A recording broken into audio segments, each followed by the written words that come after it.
I've been doing a Bible study group this last week with people who haven't read the Bible before, and it came out of Reach Cafe, and we've got a group of adults who've been reading the Bible together. And we got this week to love your enemies, turn the other cheek, give things away without asking for them back. And it just suddenly struck me that it's actually bonkers. What Jesus is saying is actually ridiculous and bonkers. And if you aren't grown up with that, or you haven't heard it before, you're like, what is going on? So yeah, I was reminded of that with this thing of these things that we're used to hearing, but when you actually think about them and what do they mean, they're hard, they're not straightforward at all. So yeah, does anyone know what my topic is today out of this? Who is my neighbour? Your mum. So every time you hear who is your neighbour, I want to hear Paul's laughing, he's down with it. You might have to be under 25 to know what that means, but Paul apparently is there. I've had COVID and I might be a little bit eccentric, and I'm also a bit breathless, so I do usually talk quite fast. Mervyn tells me off, don't you, Mervyn, if I talk too fast? No, so I'm going to keep it slow, because if you hear me speaking very quickly, then I might go a bit pale and pass out. But don't worry, that's all right. It's just mean I've overdone it. But I'll try and keep it slow for Mervyn and not to cause a scene, which would be bad. So our topic is, who is my neighbour?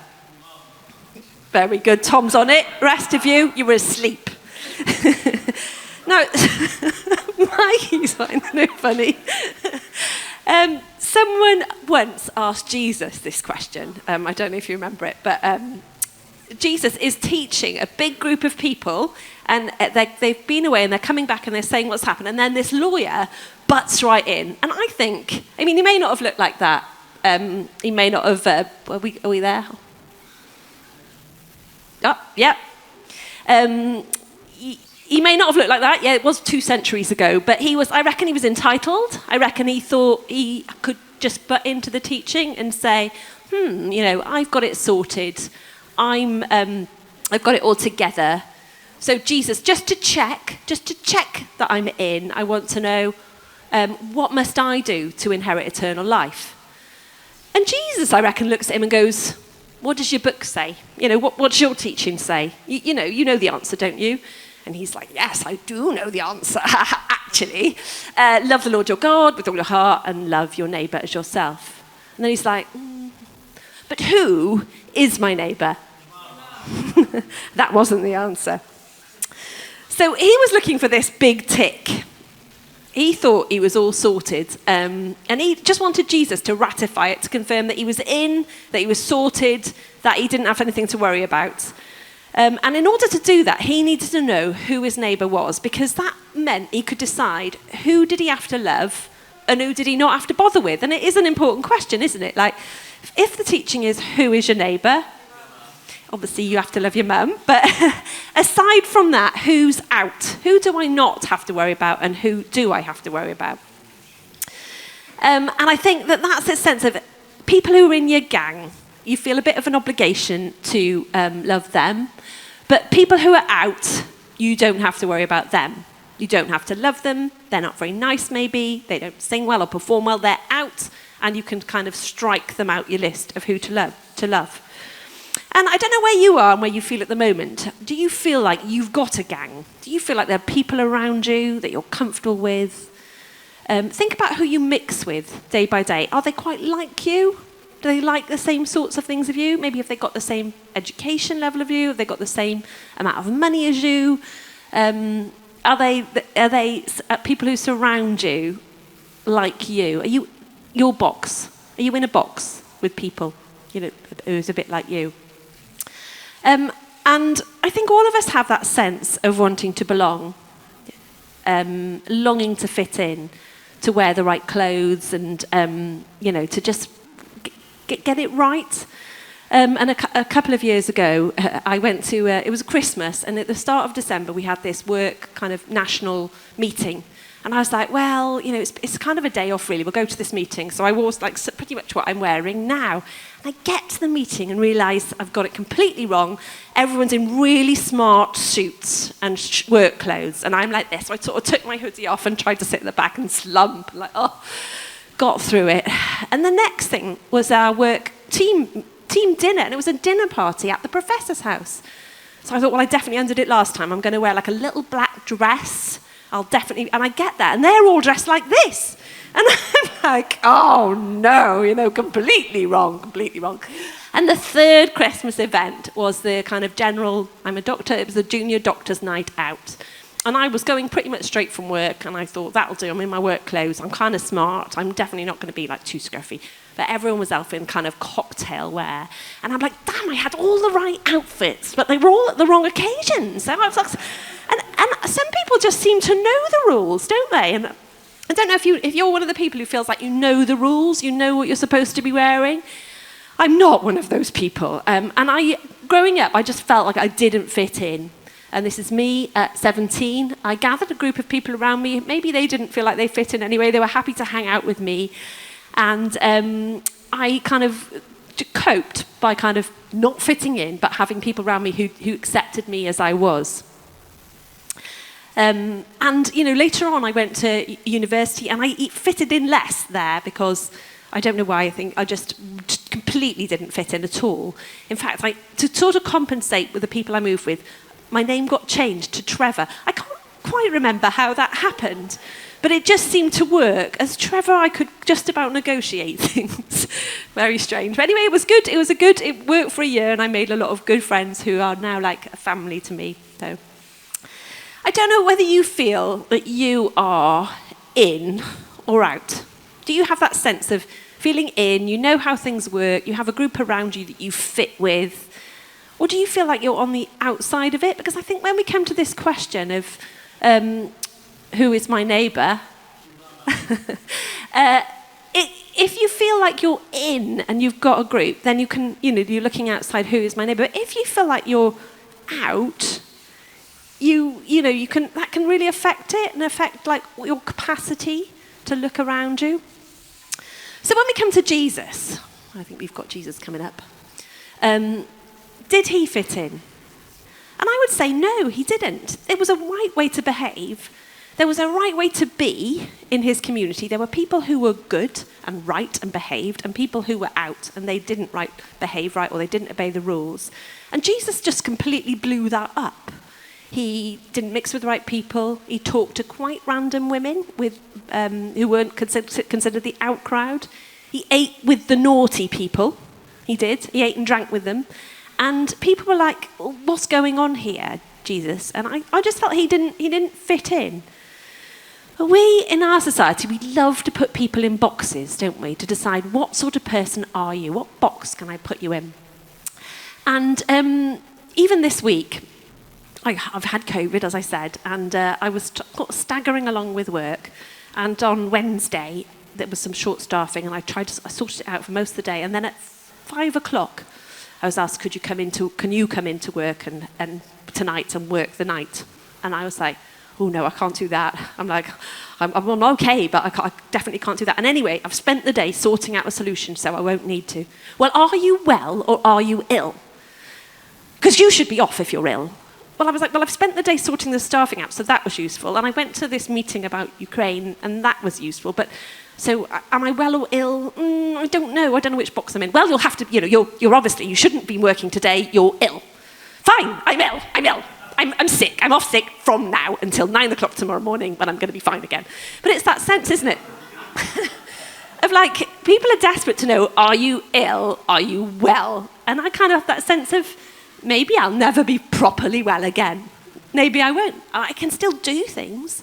And I think it's part of that kind of ableist thing, is like, are you well? Or are you just broken? And if you're broken, move aside and let some whole people past. And that's why do we do that? Why don't we think, well, you might not be your old self, but maybe this is the new me, more eccentric. Dave's looking worried. Yeah, there are these false boxes that we put people into. So I think, thinking about this, I think there are two main things that limit our love. Have I missed the video? Let me just check. No, I don't know, because I think I might have had 2 slides with that. Hang on a minute. Scroll through. Bear with me. Was that the video slide, do you think?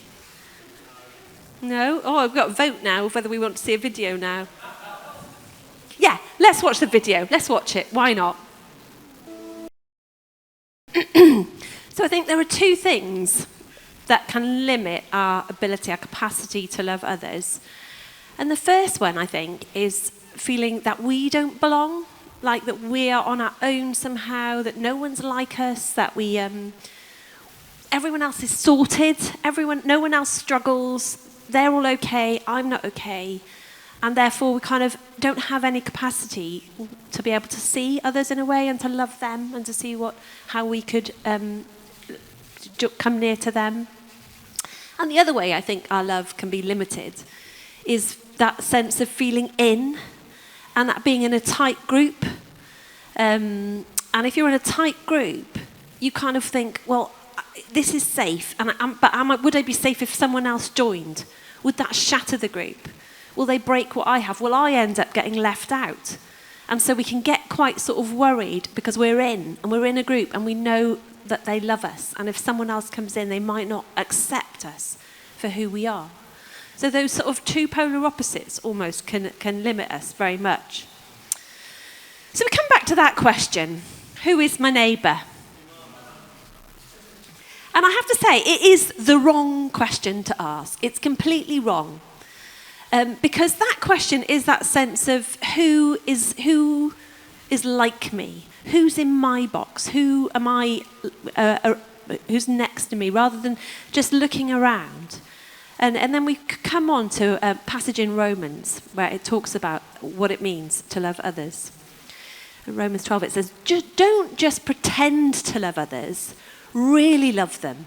Hate what is wrong and hold tightly to what is good.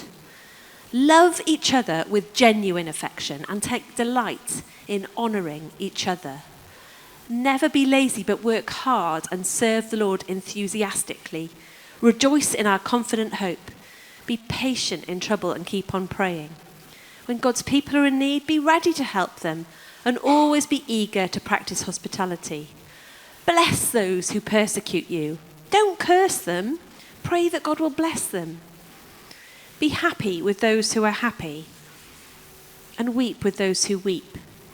Live in harmony with each other. Don't be too proud to enjoy the company of ordinary people and don't think you know it all. So again, it's that teaching that is actually quite bonkers. Like, don't pretend to love others, genuinely love them. Like, think about it for a minute. Look around. Don't pretend to love each other, genuinely love each other. And my question is, how? How is that even possible? Because I don't know if you were here last week, but Pete talked about our blind spots. And when it comes to loving others, we have massive blind spots. We can either be defensive and go, no, I've got it all sorted. I'm not like that. I don't have blind spots. I'm really inclusive and welcoming to everybody. But actually, in the truth of it, when you read what genuine love looks like, when you read the teaching of Jesus of what it means to love your enemies, none of us have got it sorted. What Jesus describes as bonkers, it's not really even achievable for us. So our starting point has to acknowledge that we're insecure ourselves. We're not sure if we belong. We've got blind spots and we're fearful of other people who might not be like us. And that makes it hard to love one another. So, what can we do about it? How can we stop ourselves putting people in boxes? That was what I was meant to show the video, Dave. Once we've acknowledged that we miss stuff and that we do ignore people and leave them out, I think we can deliberately choose to open our eyes. We can consciously decide to open our eyes a bit more and to look at those around us and just notice, am I discounting someone? Am I just discounting them because they're not like me? Maybe that's because they're not inclusive. Maybe they're really racist. Maybe they've got things that mean you find them abhorrent and you can't bear the sight of them. How do we open our eyes and see the people around us? And I think some of that is choosing places where we'll meet people who aren't in our usual box. Just choosing it. Jesus went out and ate and drank with other people. different educational levels, different people with different ethnicities, different interests, different abilities, actually choosing to spend time with them. And I think doing that, you notice things that are similar. I remember at the Single Parents Fair, a woman came in, you may have heard the story before, but a woman came in who was quite drunk and was a bit offensive and difficult, and we were trying to decide, should we just chuck her out because she's sort of avoided the whole queue, or shall we try and sort of manage it? And we just decided to manage it. And then over years, I spent time with her, and she had a drug problem, and we were trying to help her hold on to her children and manage her finances, and so that she couldn't buy drugs, all these various things about her. And I got to realise that me and her were really similar in our personalities. We had a similar sense of humour. She was really sharp. We were kind of, we just had a lot of things in common. And I remember saying to her, she was 14, I think, when someone sort of introduced her to alcohol and she became dependent. And I thought, gosh, that could so easily have happened to me. And our lives are almost polar opposites now. I'm a doctor and you're really struggling to survive. And, but we're so similar in our natures. And if you hadn't spent time with her, I wouldn't know that. And it can be about developing an interest. I don't know if you meet someone who supports the same team as you. Like, what team is it you support, Caleb? It's something funny. Basketball team. Phoenix Suns. Like, if you meet someone who also supports the Phoenix Suns, you're like brothers, wow. And you've got nothing else in common, but you happen to support the same team. And you can choose, actually, to follow a sport. You can choose to find common ground with other people. And there are other ways where, just naturally you happen to have something very much in common. But only by getting to know them would you know that. And I think so commonly there are the external things that we look at that immediately divide us. Ethnicity is a common one. Social class clothing, like, are you wearing the right labels? Where do you shop? These things divide us. And in Bristol is a massively divided city in this area, like unbelievable. Tattoos, people like, ooh. Political affiliation, that's a big one. There's these things that are external that really are very meaningless, like what labels do you wear? And yet we let them divide us. We let them kind of mean that someone isn't we're not able to love them. And if you think about the common experiences that unite us, have you ever experienced extreme loneliness? You're not going to ask that when you meet someone for the first time. But when you meet with people, after a while, they might say, I was really bullied at school. And you can say, well, oh yes, so was I. Or have you ever experienced heartbreak, that common experience, or lost a loved one? There's a common experience there that binds people. I often think as a mother, it's that, if you ever worried about a teenager, there's an immediate uniting of, I know what that's like. It's terrifying. They're out at night on skateboards nearly being run over. It's terrifying. Have you survived a serious illness? There's a bond there. And these things aren't about our external features or our upbringing. They're human experiences that we share together. And so I think our challenges from Romans 9 is, how do we learn to do this? How do we learn to be happy with those that are happy? Find the things that we're happy about when we meet someone who's happy. Weep with those who weep. Recognise that we ourselves know what it's like to mourn. Living in harmony with one another. So tonight, if you're feeling like you're more out, then then you can be thinking, look, what about me? Why does no one notice me?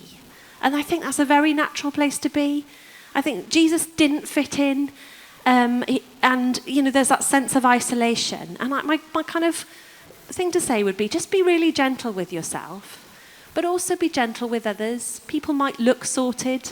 They might look like they've got it together and they're fine, but you don't know the internal struggles that they have, the grief that they might be carrying, the pain that they might be walking with. You don't know that. So it's very easy to feel, I'm isolated and broken and you're fine. So your challenge is just to think, there are other people who may be struggling just like me.